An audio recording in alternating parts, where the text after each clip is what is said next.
we've got some breaking news, Joan. What's that? CNN has come out with a poll. Yeah. The majority of CNN watchers believe that Donald Trump's first year in office has been a failure. Retard alert. Yeah. Retard alert, class. I mean, okay, big shock. CNN listeners say that the first year of Donald Trump's second term has been a failure. You know what? I think it's going to, what we may be shaping up for, Joan, is midterm elections might be all about illegal immigration again. And if it does turn out to be about illegal immigration, then I think that we may have a pretty good shot at keeping the House and the Senate. Now, there's some polling out there today that shows that the Republicans are in big trouble when it comes to the midterm elections, especially in the House of Representatives. We'll have to wait and see what happens. I just, for me, I think that immigration is, because of the Somali fraud storyline and the story arc and what's going on in Minnesota and a lot of these other Democrat-run towns, I think that illegal immigration and immigration may be on the ballot in the midterm elections. So we're just going to have to wait and see ultimately what happens. Andy Ogles is going to be here at 7 o'clock. 5th Congressional District is in studio. And we're going to talk about a number of different things. I'm really looking forward to seeing him. It's been a minute. And so, we'll talk about the possibility of yet another government shutdown, what is going on in the House of Representatives, and, just all kinds of things that I want to talk to the congressman about. So looking forward to that a little bit after 7 o'clock. I found, Joan, the new immigration rules that the Tennessee state legislature wants to put forward. Yeah. A lot of this makes perfect sense. So you want to just go through these one by one, because you can't do it in your newscast. So let's go through this one by one. Here's a breakdown, courtesy of the Tennessean, of the immigration bills that Republicans are proposing. K through 12 enrollment verification. Students registering for kindergarten through 12th grade would be required to provide proof of legal status. Scandalous. How dare you? How dare you? There it is. So I'm surprised we don't already do this, but yes. I guess I'm not surprised. Whatever. So that seems to make a lot of sense, right? Senator Bo Watson, who will sponsor the bill, could not say on January 15th whether students who could not prove their legal status would be referred to ICE or other law enforcement, or if that information would be protected in the school system. So that was my question, too. All right, so you got a third grader that comes in, he doesn't speak English, and, it's pretty evident that he's not from this country. So you ask the parents, can you prove, legal status? And if they can't prove it, okay, well, then to what end, right? So what happens after that? What is the next step? And I don't know what that is. Here's another one. Proof of legal status before accessing SNAP. This bill would require state and local governments to verify an individual's legal status before issuing taxpayer-funded benefits, including food aid, housing assistance, or medical benefits.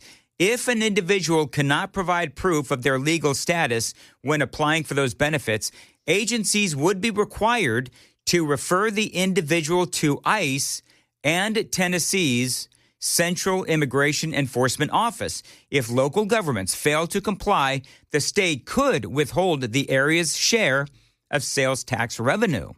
Remember when I had Jack Johnson, Senate Majority Leader Jack Johnson? Earlier this week, yeah. Yeah, and he said what we need to do is, as Uncle Phil used to always say, demagnetize Tennessee.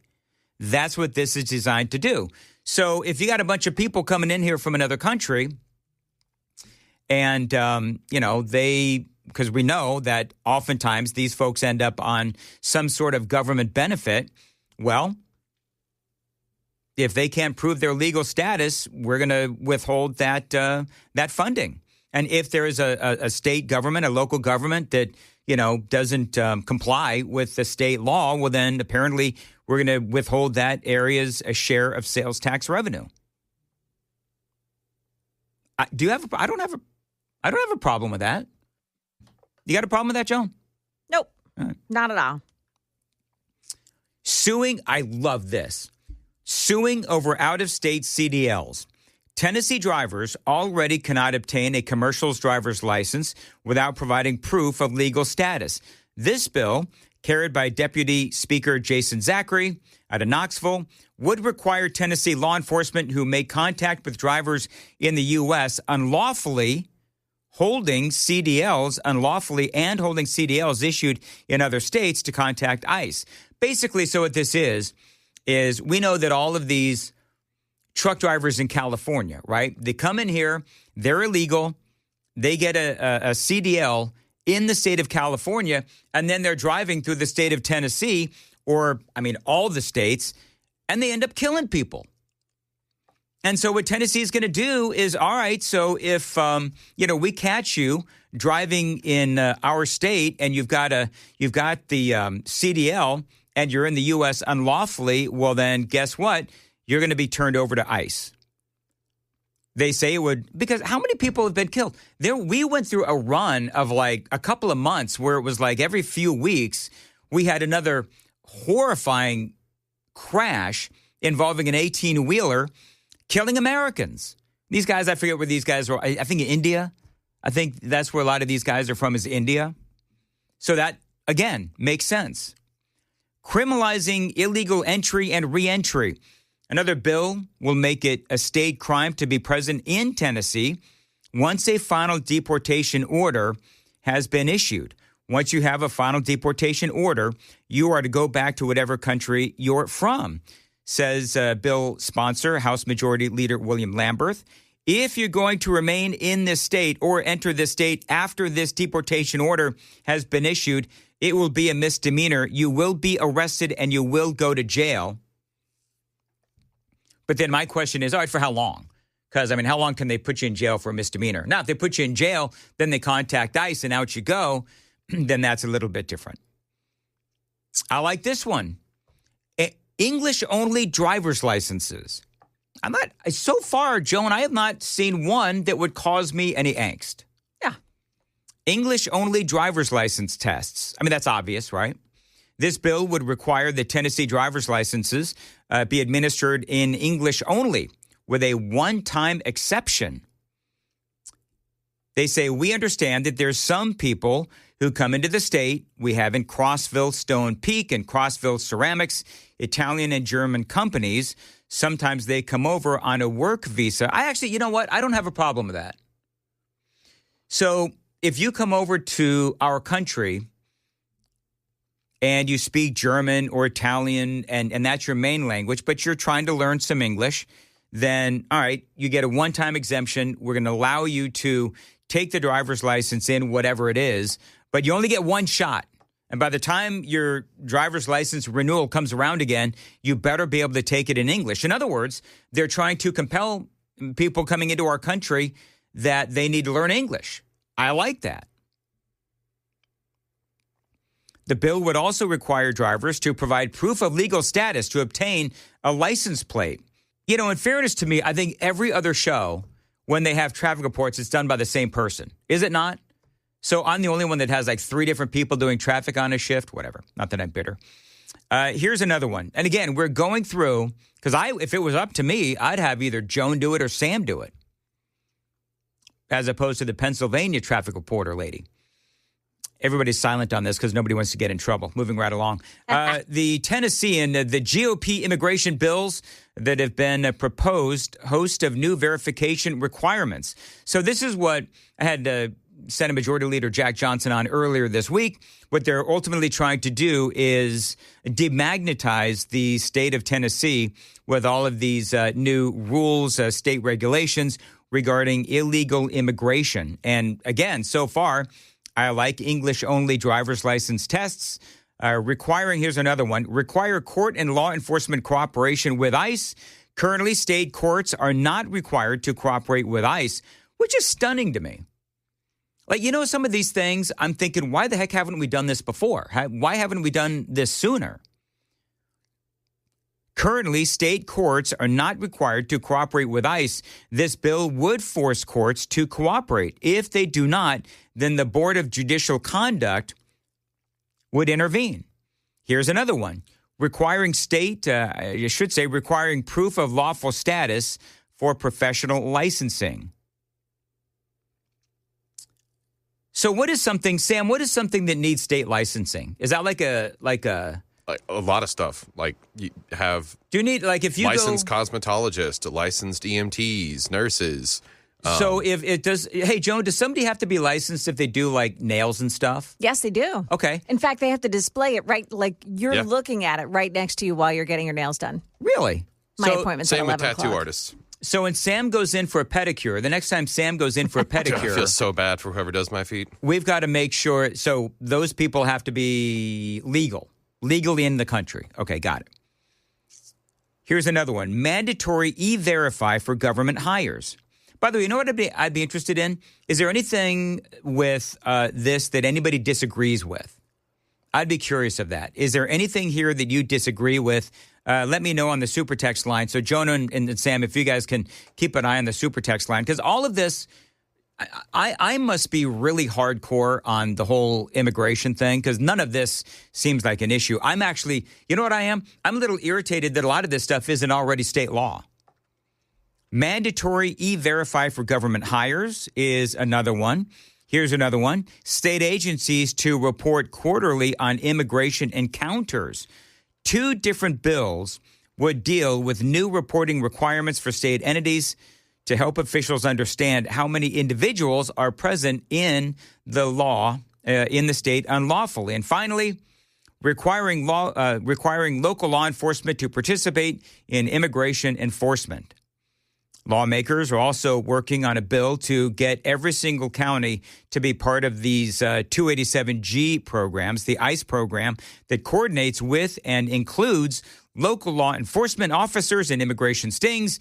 About 50 local law enforcement agencies currently participate. And I think we have something like, how many counties do we have in Tennessee? Isn't it like 93? 96. There's a lot. 96. Yeah. They're 96.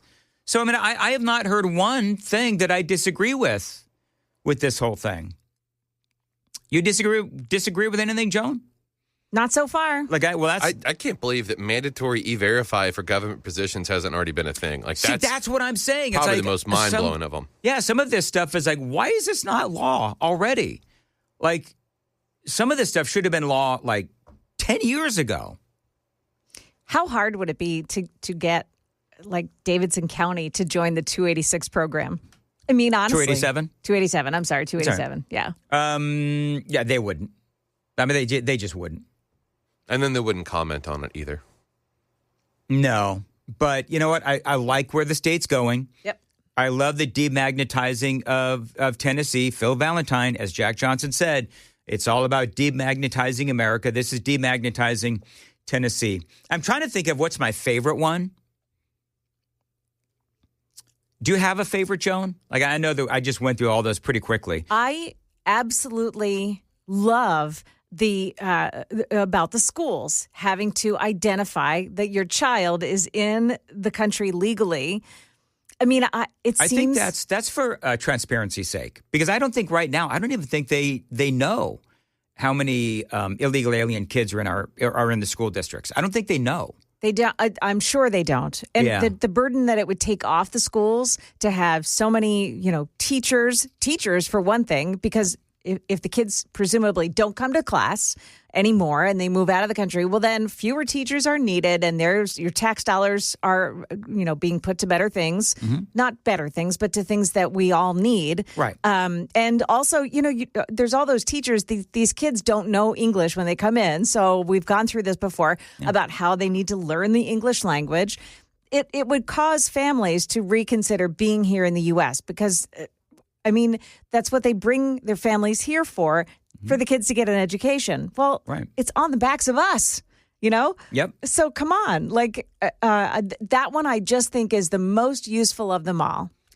I love the suing over out-of-state CDLs. Yeah, there's that too. I love these. That I mean, if you're having to rely on insurance companies that are, fraudulently covering these people, it's not always going to necessarily have payouts. There are instances where people have a policy in place, an accident happens, and then only the maximum amount of that policy can be paid out, even though the case might be worth more. Mm-hmm. But you can't, you can't squeeze a pig that has no bacon in it.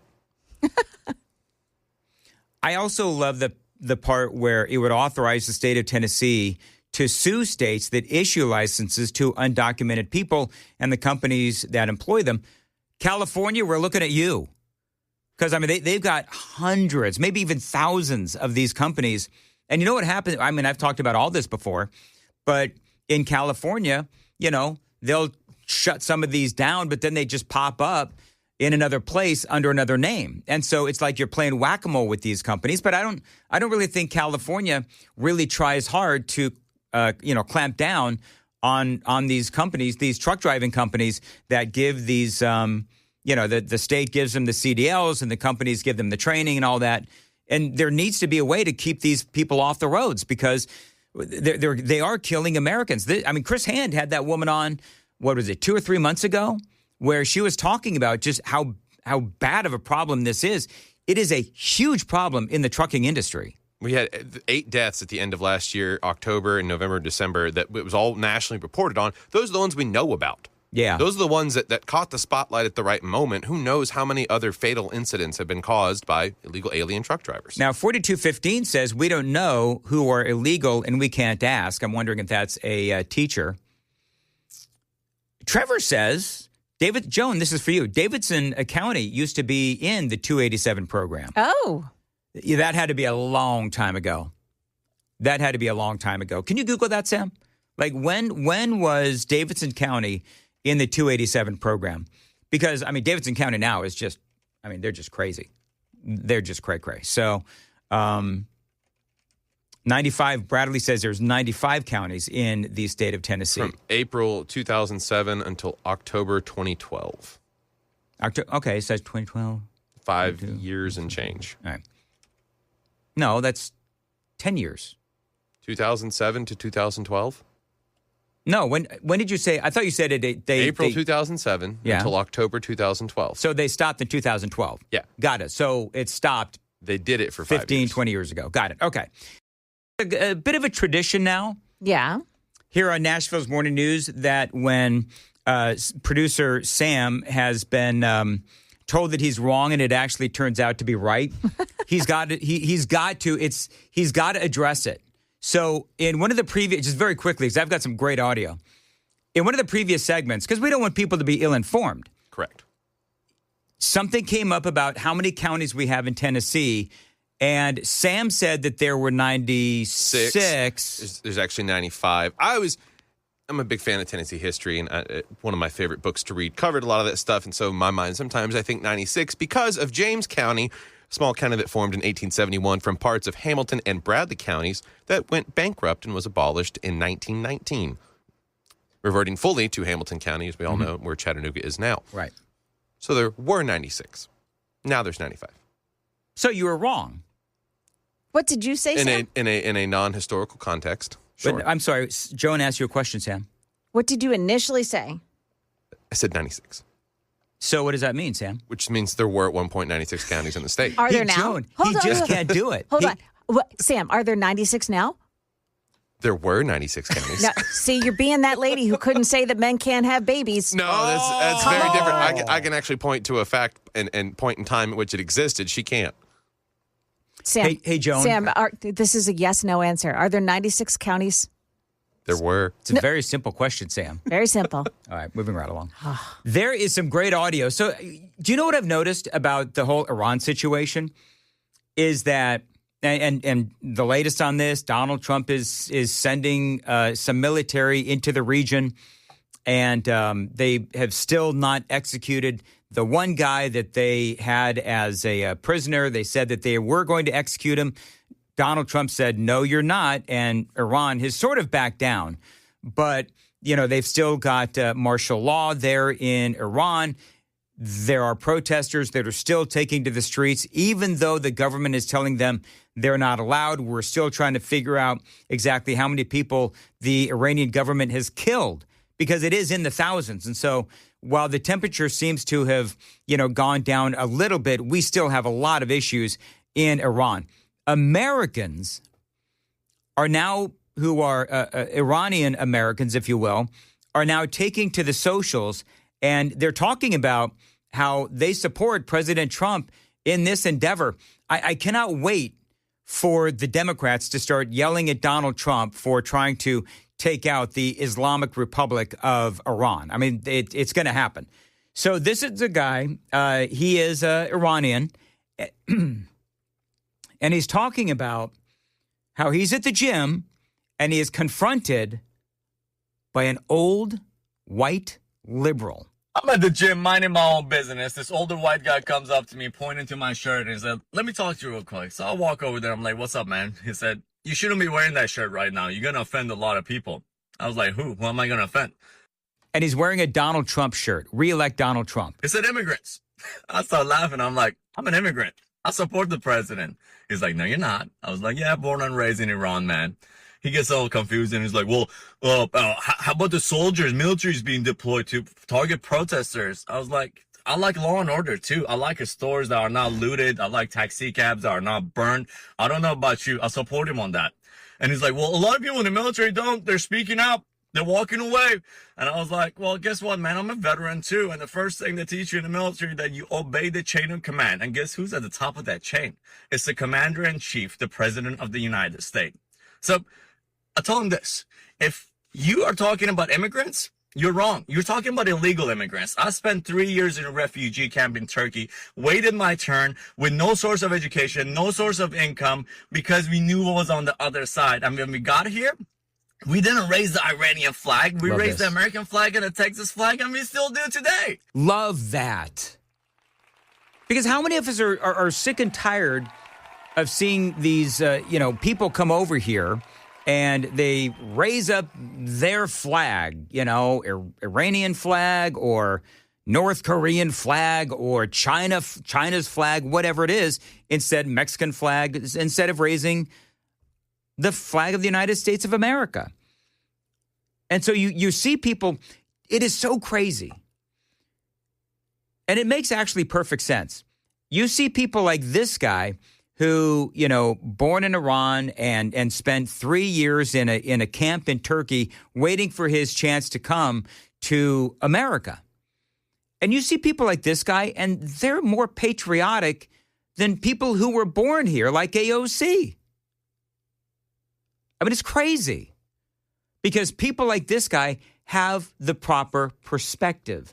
They know how bad it can be. They value freedoms. They value America. They value what America has to offer instead of all of these leftists who simply want to destroy what America has to offer. So you're not talking about immigrants. You're talking about illegal immigrants, those people who invaded this country. And anybody in the military that have a problem with this, or like this guy, or those foreigners that are raising the foreign flag, you all are more than welcome to get the hell out and go find another place. There you go. It's on TikTok. I mean, Joan, TikTok. Are you on TikTok, Joan? I have it on my phone. I don't use it. If I need something to look at, like if I need to be able to look at something, I look at it, but I don't use it. So there's a lot of this going on TikTok where you have, Iranian Americans coming out and talking about what is going on in Iran, what has been going on in Iran, and why people are taking to the streets. So now, as I was mentioning earlier, the government in Iran has now called for martial law. So nobody is supposed to be out on the streets. But I did see on social media there are a lot of people out on the streets protesting the lack of personal rights and freedoms, protesting their wretched economy and the killing by the government, and protesting really the iron fist rule of the government in Iran. And so right now, the debate is clearly raging in Washington and across America if going into Iran is America first. And I do find this a valuable conversation. I'm going to ask Congressman Andy Ogles about this when he arrives to hang out with us for a little bit in the 7 o'clock hour. Is going into Iran and trying to get rid of or force that government out, is that America first? Some good conservatives say, no, it isn't. Other good conservatives say, yes, it is. Ari Fleischer is a Republican, and this is what he had to say on Fox News. Well, as Secretary of State Marco Rubio pointed out, President Trump doesn't play games. So when he says something, when he says help is on its way, when he warns the Iranians that if they kill people, that there will be consequences, and he clearly made it obvious, so those will be military consequences. You have to think the president knows what he's doing and wouldn't have just posted that had he not meant to follow through. So my strong suspicion is the president is waiting to get the correct military package in place. Yep. That he looked at the options that were given, as was reported by Fox News tonight, and has concluded that the effect he wants to have by taking military action cannot be carried out successfully with the forces in place now. And so I look at this as a temporary buying of time. And I would just remind viewers that Iran is responsible for killing of more Americans than any other nation that's in place today. When you look at most of the people who were killed in the Iraq War, soldiers who are walking with prosthetic legs today, much of that was caused by Iranian IEDs. And so from an America First point of view, Iran has been a real threat to America. 1983, Iran kills 241 service members. Hezbollah carried out an attack paid for and supported by Iran. 1996, 19 Air Force personnel killed in Saudi Arabia. That was a bombing, courtesy of Iran. And, of course, during the Iraq War, you have, and the estimates vary, 600, maybe more Americans killed by explosives manufactured by Iran. So Ari Fleischer is right. I actually put up I know we did the poll, the Daily Dan poll on YouTube earlier this week. I did a poll for YouTube for the National Red Eye Radio last night. And both the local YouTube poll and the one that I did on X last night, it does seem like the majority of people that, heard me talking about this do say that trying to topple the Iranian government is America first. And I think, knowing that you have a government, a regime that wants to destroy America, pays for all of this terrorism across the world, and obviously has it out for Israel as well, I could very easily make the argument that this is America first. A lot of people disagree, though. If you want to go take the poll on my X feed, at Dan Mandis Show, feel free. So I'm going to ask Congressman Andy Ogles about this. He is going to be in studio here in a little bit. But I'm wondering if you believe this. Cook Political Report is now shifting 18 House races towards the Democrats. Now, there was some, and we were actually joking about it earlier, there is some polling out there that shows that Donald Trump is extremely unpopular. What? How do you do that, Sam? What? You don't even know what I'm going to say, and you've got your... Good Lord. Anyway, whatever. So, they're saying that Donald Trump is extremely unpopular. Here's my question, though. And Sam and Joan, I'll take your opinions on this. They're saying that Donald Trump is unpopular. I don't think Trump is losing any popularity among the Republican Party. Do you? I don't think that he is. Nah. No, but of course they want to paint it as he is, that even Republicans aren't on board with. It's crazy. There's going to be some pearl clutching from certain demographics that are like, well, he didn't have to call Tim Walz that. He didn't have to flip the bird at the Ford plant. But, those are outliers in my opinion. Yeah, here's the deal. In my opinion, Donald Trump and his policies are very popular still with Republicans. He may be losing, and I'm just going to tell you this, he may be losing some independents, and that's a big problem. He may be losing some of these, pearl-clutching, moderate Republicans, but I don't think those moderate Republicans, I don't think they were ever really fully on board with Donald Trump anyway. So, ultimately, when mid-January, we are in mid-January, so I think it's a little, what's the right word? It's a little early to start talking about how, oh my God, the House of Representatives is going to shift towards the Democrats. By the way, it may. It may for the just very reason that the party in power always loses the House of Representatives in the midterm elections. It's a dynamic that always happens. And so, but I would also say that part of this is the fact that you do have a president who is doing what he promised to do. But I'm going to say the same thing that I said yesterday, which is the fact that you have all of these people on the left. You have all of these, and oh my gosh, Pamela Furr just sent me the most incredible take from Megyn Kelly. I'm going to play it. I'm going to play it when Andy's here. Andy Ogles, Congressman Andy Ogles. I'm going to play this, and I'm going to get Andy's opinion. I'm going to be a little casual today. It's Friday.